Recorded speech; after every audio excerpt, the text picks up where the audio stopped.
여러분 안녕하십니까? 뉴스라이브 문을 엽니다. 최근 서울시 교육청 예산안 심의 과정에서 일부 시의원들의 갑질과 막말이 도를 넘어섰습니다. 교육청 관계자에게 고성을 지르며 삶은 계란과 핸드폰을 던지기까지 이 백년지 대계라는 교육의 한 책임자로서 이런 모습은 어떻게 비춰질까요? 우여곡절 끝에 서울시 교육청 내년 예산은 최초로 10조 원을 넘겼습니다. 12월 19일 뉴스라이브 지금부터 시작합니다. 오늘의 헤드라인입니다. 서울 아파트값의 고공행진이 계속되고 있습니다. 특히 시중의 유동자금이 강남 4구 부동산으로 집중되고 있습니다. 강남구의 내년 예산이 처음으로 1조 원을 넘었습니다. 스마트시티와 지역 공동체 조성에 집중 투자하겠다는 계획입니다. 마포구의 청년 전용 공간인 청년나루가 문을 열었습니다. 일자리 정보를 얻고 다양한 실전 경험이 가능한 공간입니다. 성북구 종암동엔 264 기념관이 문을 열었습니다. 전시실과 영상실 등을 갖춰 시인의 삶과 문학 정신을 엿볼 수 있습니다.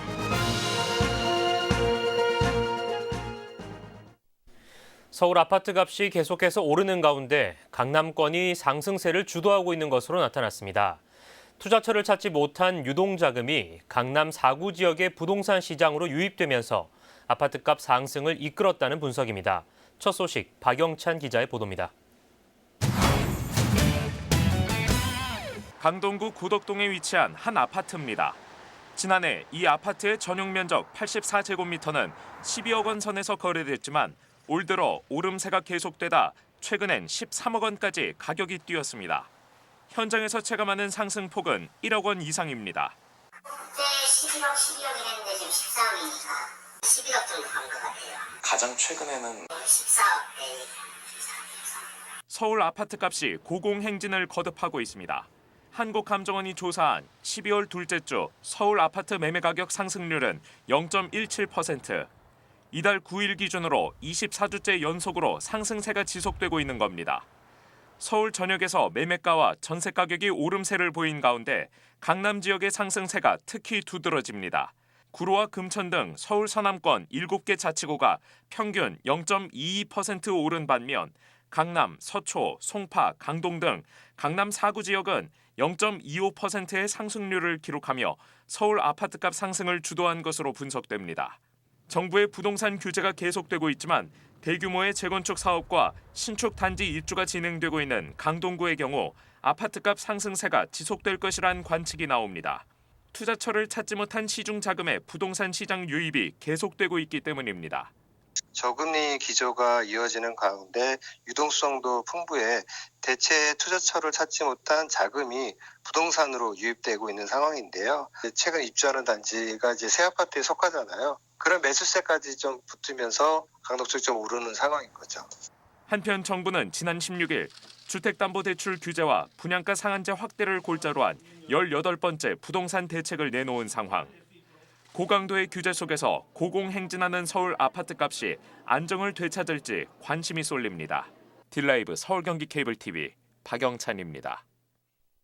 강남구는 강남구 의회에 내년 예산안으로 1조 원을 심의 요청했습니다. 예산이 큰 만큼 예년보다 심의 기간도 길었는데요. 신규 사업을 포함해 200억 원이 넘는 예산이 삭감됐습니다. 보도에 지혁배 기자입니다. 강남구 의회가 올해 마지막 본회의에서 강남구청의 내년 예산안을 처리했습니다. 총 예산 규모는 1조 162억 원. 처음으로 1조 원 시대를 연 만큼 심의 기간만 12일이 걸렸습니다. 지컬처 페스타와 인터내셔널 프린지, 찾아가는 힐링 콘서트 같은 행사 예산과 청소년 교육지원센터, 강남복지재단 운영비, 강남구청사 관리비 등 28개 사업이 전액 또는 일부 삭감됐습니다. 216억 원 규모의 삭감 예산은 내부 유보금으로 증액 편성됐습니다. 57만 강남구민의 삶의 질 향상과 구정 발전을 위해 반드시 필요한 사업만을 편성하여 재정 절감을 통한 구재정 건전성 확보를 위해 노력하였으며 스마트시티 강남 만들기와 지역 공동체 조성, 기반 시설에 집중 투자하겠다며 예산 심의를 요청한 강남구는 강남구 의회의 심사 결과에 동의했습니다. 한 푼이라도 낭비 없이 알차게 집행하도록 하겠습니다. 강남구의회는 지난달 15일부터 33일 동안 행정사무감사와 조례안, 내년 예산을 심의하고 올해 일정을 마무리했습니다. 딜라이브 서울경기 케이블TV 지역구입니다.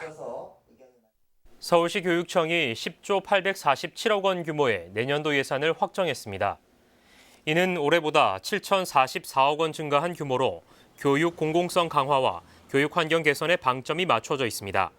주요 편성 내용으론 사립유치원을 매입해 공립유치원으로 만드는 매입형 유치원 사업에 738억 원이 편성됐으며 초등학생 돌봄 사업에 739억 원이 책정됐습니다.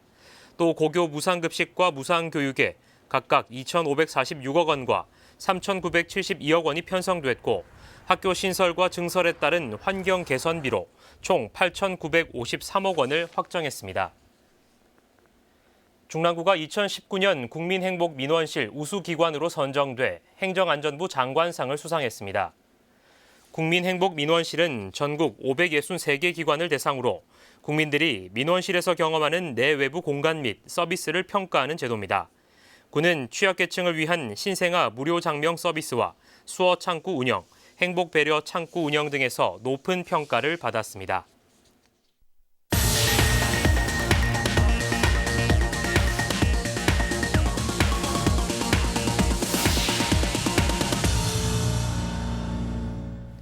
마포구에서 청년들만의 전용 공간을 만들었습니다. 취업을 앞둔 청년들에게 취업 정보를 제공하는 한편 실전 경험도 해볼 수 있도록 각종 시설도 갖췄습니다. 보도에 천서연 기자입니다. 청년 전용 공간 마포 청년나루가 문을 열었습니다. 토정로에 있는 상수 빗물 펌프장을 증축하면서 생긴 2층 공간에 터를 잡았습니다. 청년들만의 전용 공간을 만들겠다는 건 민선 7기 공약 사업 중 하나. 취업과 창업을 앞둔 청년들이 진로를 탐색하고 실전 교육도 할 수 있도록 자치구가 돕자는 취지였습니다. 제가 꿈꾸던 겁니다. 청년들을 위한 공간을 만들어서 청년들이 마음껏 뛰놀고 마음껏 활동하고 마음껏 자기의 나래를 펼 수 있는 그런 공간을 제가 꿈꿔왔었는데 제가 드디어 마련을 했습니다. 청년나루는 기본적으로 청년들에게 일자리 정보를 제공합니다. 또 내부에 만들어진 미디어 스튜디오에서는 유튜브와 팟캐스트 등을 직접 제작해 편집할 수 있고 3D 프린터 장비도 있어 창업 전 창작품을 3D 프린팅해 볼 수도 있습니다. 이 밖에 청년들이 편하게 쉴 수 있는 공간을 비롯해 스터디룸과 회의실, 공방도 갖추고 있습니다. 청년들이 와서 자신의 미래를 한번 성찰하고 앞으로 무엇을 하면서 일을 해서 평생의 업으로 삼을 것인지 한번 돌아보는 시간을 갖는 장소가 청년들의 취창업을 위한 프로그램들이 운영이 되고 있고요. ICT 기반으로 한 특화 프로그램 역시 진행이 되고 있습니다. 그리고 청년들이 편안하게 와서 이용할 수 있는 공유 공간 역시 제공이 되고 있어요. 시설 사용료는 없습니다. 39살 미만의 청년들이면 누구나 자유롭게 사용할 수 있고 다만 강의 프로그램과 공간 사용의 경우 미리 예약해야 합니다. 딜라이브 서울경기 케이블TV 천서연입니다. 이육사는 청포도와 광야 등의 시로 강렬한 민족 정신을 알리며 일제에 항거했던 저항 시인입니다. 성북구 종암동에 그의 뜻을 기리고 발자취를 담은 기념관이 문을 열었습니다. 이승준 기자가 현장에 다녀왔습니다. 수임번호 264번을 따 육사라는 호를 택한 일화로 유명한 이육사. 일제 식민지와 민족의 비운을 소재로 삼아 강렬한 저항 의지와 꺼지지 않는 민족 정신을 노래했습니다. 이육사 선생은 1939년부터 41년까지 성북구 종암동에서 거주했습니다. 그는 이곳에서 청포도와 절정 등 대표작을 창작하며 성북구와 인연을 맺었습니다. 광야가 세상에 처음 발표된 17일에 맞춰 민족 저항 시인 이육사를 기리는 기념관이 문을 열었습니다. 전시실과 영상실, 커뮤니티 공간으로 꾸며져 선생의 발자취와 작품을 한눈에 볼 수 있습니다. 3년 동안 거주했던 성북구 종암동 주소지에 자리 잡아 그 의미를 더했습니다. 저는 굉장히 기쁘다고 생각하고 또 아버지가 그때 젊은 시기였는데도 많은 활동을 하셨다는 거, 이 자리에서 했기 때문에 이런 결과가 오지 않았나. 기념관 건립은 종암동 주민들의 오랜 수건이기도 했습니다. 주민의 문화생활 향유는 물론 새로운 지역 문화를 가꾸는 거점으로 삼을 계획입니다. 앞으로도 이 지역의 학생들은 물론이고 그다음에 각 문학 동아리는 물론이고 또 우리 국가적으로도 참 훌륭하신 이런 분이 우리 동네에서 여기 일시나마 거주하셨다는 건데 큰 의미를 갖고 있습니다. 일제감정기 독립을 꿈꾸며 죽음으로 항거한 민족 저항 시인 이육사. 성북구는 앞으로 기념관을 통해 이육사의 삶과 문학 정신을 알리는 콘텐츠를 늘리겠다는 계획입니다. 딜라이브 서울 경기 케이블 TV 이승준입니다. 집은 단순히 거주의 의미를 넘어 일상이 쌓여 만들어진 역사 또 추억이 담긴 공간이기도 하죠. 중랑구의 한 고택에서 조금 특별한 전시회가 마련됐습니다. 내년 주민 거점 공간으로의 탈바꿈을 앞둔 곳으로 과거를 추억하고 또 동네의 역사까지 엿볼 수 있도록 기획됐습니다. 앵커 보도입니다. 1974년에 지어진 중화동의 한 고택. 세기바랜 벽지와 손때 가득한 두꺼비집, 누군가의 추억이 깃들어 있을 듯한 오래된 카메라까지 집안 구석구석 세월의 흔적이 고스란히 녹아 있습니다. 노쇠해 사라질 주택에서 특별한 전시회가 마련됐습니다. 45년 동안 이 집이 품고 있던 살아생전의 이야기와 사라져가지만 잊을 수 없는 것들을 함께 공유하기 위한 자리입니다. 이 집을 판단할 때 참 어떻게 쓸쓸했어요. 이렇게 중량구에서 이렇게 좋은 공간으로 만들어 주신다는 게 너무 감사해요. 한번 집을 팔면 안 오게 되잖아요, 그 집에. 그런데 지금 다시 올 수 있는 진짜 추억거리가 될 수 있다는 게 너무나도 감사하고, 여기 오는 모든 이들이, 들어오는 모든 이들이 웃을 수 있고. 도시재생 사업이 한창인 중화 이동. 이번 전시는 도시재생 주민 모임과 고려대 건축학과가 함께 준비한 것으로 중화 이동의 과거와 현재, 주거 공간의 기억 등 두 가지 주제로 구성됐습니다. 여기가 1974년도에 토지구획 정리 사업을 통해서 지어진 최초의 집입니다. 그 집에서 살고 계셨던 주인분들도 오셨고요. 그분들이 사는 의미에 대해서 회상도 해보고 그 추억을 갖다가 쌓아보는 역할을 한 것이고요.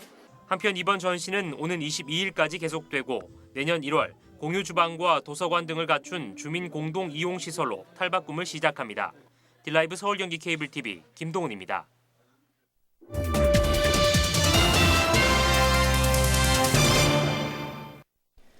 얼마 전 송파구 오륜 사거리에서 발생한 통학버스 전복 사고 소식 전해드린 적 있습니다. 한 명이 숨지고 10여 명이 다친 사고로 신호 위반이 사고 원인으로 꼽혔는데요.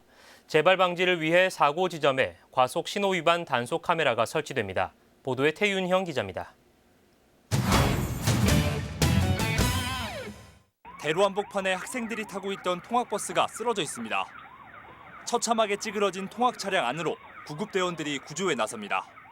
지난 10월 발생한 이 사고로 1명이 숨지고 11명이 다쳤습니다. 사고는 통학 차량이 신호를 위반한 채 달리다 오른편에서 오는 차량과 부딪히면서 발생했습니다. 신호 위반으로 직진을 하는데 지나가는 거를 옆에를 쳤다 그러더라고. 그래서 뒤집어졌다 그러더라고. 재발 방지를 위해 사고 지점 인근에 과속 신호 위반 단속 무인 카메라가 설치됩니다. 지역 정치권에서 교통안전시설물 설치의 필요성을 제기해왔고 송파구청과 송파경찰서, SH공사 등 유관기관의 합의를 이끌어냈습니다. 과속 신호 위반 단속 카메라는 사고 지점인 오륜 사거리에 2대, 인근 주유소 사거리에 2대, 모두 4대가 설치될 것으로 보입니다. 오륜 사거리 일대가 위례성대로와 동남로동 신호 위반에 따른 교통사고 위험성이 많이 있었던 곳이기 때문에요. 무인 카메라 설치가 완료가 되면 교통사고 예방이나 교통 안전에 기여할 것이라고 기대를 하고 있습니다. 설치 시기는 내년 초로 1억 6천만 원의 설치 비용은 SH공사가 전액 부담합니다. 딜라이브 서울 경기 케이블 TV 태윤영입니다. 중구의회가 중구청의 내년 예산 5,073억 원에 대한 심의를 마쳤습니다. 어르신 공로수당은 조건부로 1년 더 지원하기로 결정됐지만 동정부 사업은 예산 대부분이 삭감돼 차질이 불가피해 보입니다. 보도에 지혁배 기자입니다. 중구청장이 이례적으로 중구의회 예산결산위원회가 열리는 회의실에 방문했습니다. 예결위가 심의한 내년 예산안에 동의할 수 없다며 사정을 직접 설명하기 위해서입니다. 목적에 따로 하신 말씀 있어요? 네, 동의하시잖아요. 그럼 정해를 좀 할까요? 예. 애초의 취지와 다르게 예산이 삭감되고 증액되는 부분에 대해서는 원칙과 맞지 않기 때문에 차라리 1월이든 2월이든 우리 구청에서 다시 주경토지 녹음하면 구정 운영의 필요에 따라 중단한 직원 복지 부분을 의원 발의로 증액한 것과 의원들이 직원들에 대한 소생복지에 대한 것을 충분히 의원 발의를 할 수 있어요. 공무원과 행정직에서 공무직이 너무 열악해서 공무직 일정 정도 수준 올라갈 때까지 나머지를 좀 보류하거나 스테이시키자. 동정부 사업 예산을 동에서는 삭감하고 주무부서에 다시 편성한 것은 부당하다는 겁니다. 청장님의 큰 틀은 알아요. 예? 동정부과의 탄생이라는 부분에 대해서. 근데 그 부분을 그냥 큰 틀에 맞추려고. 이 세 명이서 35개 사업을 할 수가 없다니까요. 지금 보면은 뭐 20몇 개가 있는데 그 사업 자체가 그러면 그 직원은 죽어요. 이번에는 삭감을 하고 추경 논의 과정 중에 충분하게 저희 내부에서 일단 논의를 해보고 저희 의원회에서 아직 준비가 되지 않았다면 시범동을 우선적으로 시행하는 걸로 하고. 중구청이 요청한 5,073억 원의 예산 가운데 15%를 삭감한 중구의회. 막판까지 진통을 겪은 동정부 예산은 시범사업 차원에서 중림동만 남겨두고 전액 삭감했습니다.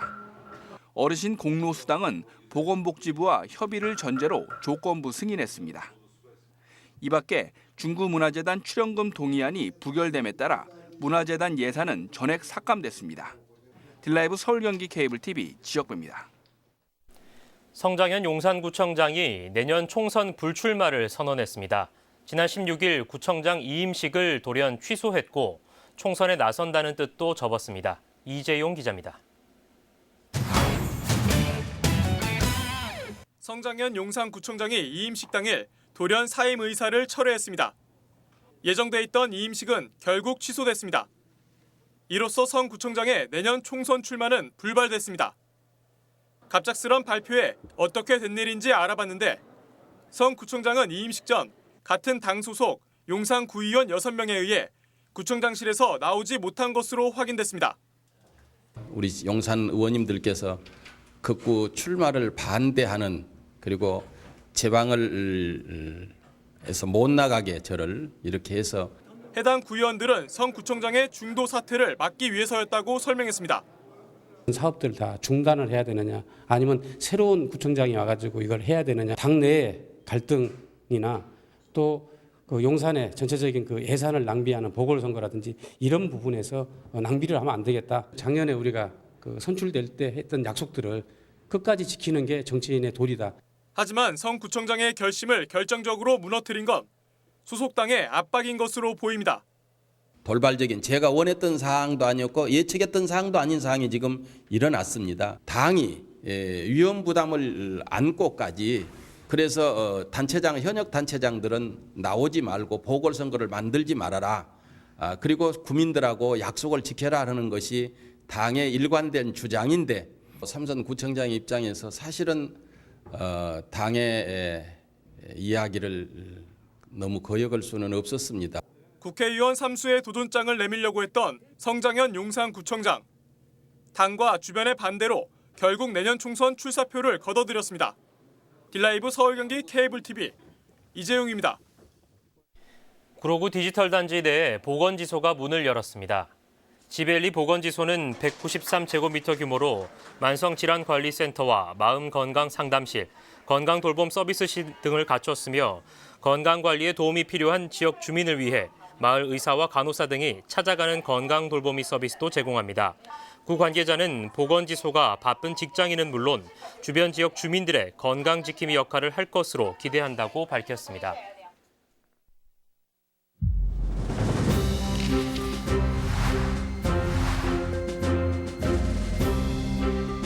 (2019년 12월 19일) 오전 9시 기준 예비후보자 등록 현황입니다. 구로구 을선거구입니다. 조규영 예비후보 54세입니다. 직업은 정당인, 경력은 전 제9대 서울시의회 부의장입니다. 강효식 예비후보 58세입니다. 직업은 정당인, 현 자유한국당 구로을 당협위원장을 맡고 있습니다. 백성현 예비후보입니다. 나이 30세, 정당인입니다. 경력은 현 특성화고등학생 권리연합회 멘토입니다.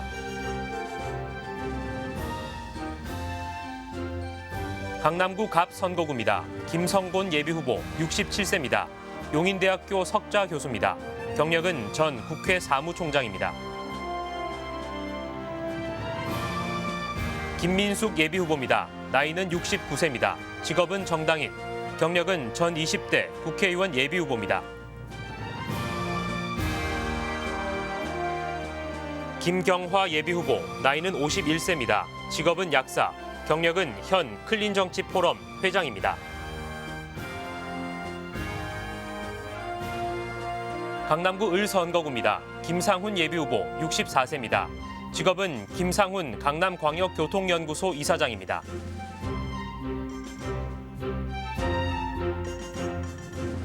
김현기 예비후보입니다. 나이는 64세, 직업은 국민통합시민운동 민생경제위원장입니다.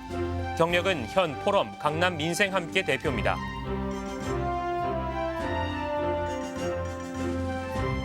이지현 예비후보입니다. 44세, 주식회사 공유정치 대표입니다.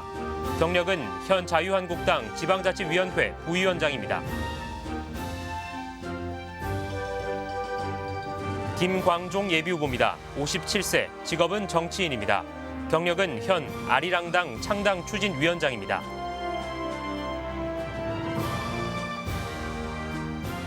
강남구 병선거구입니다. 이재인 예비후보 60세, 직업은 정당인입니다. 경력은 전 청와대 여성가족 비서관입니다.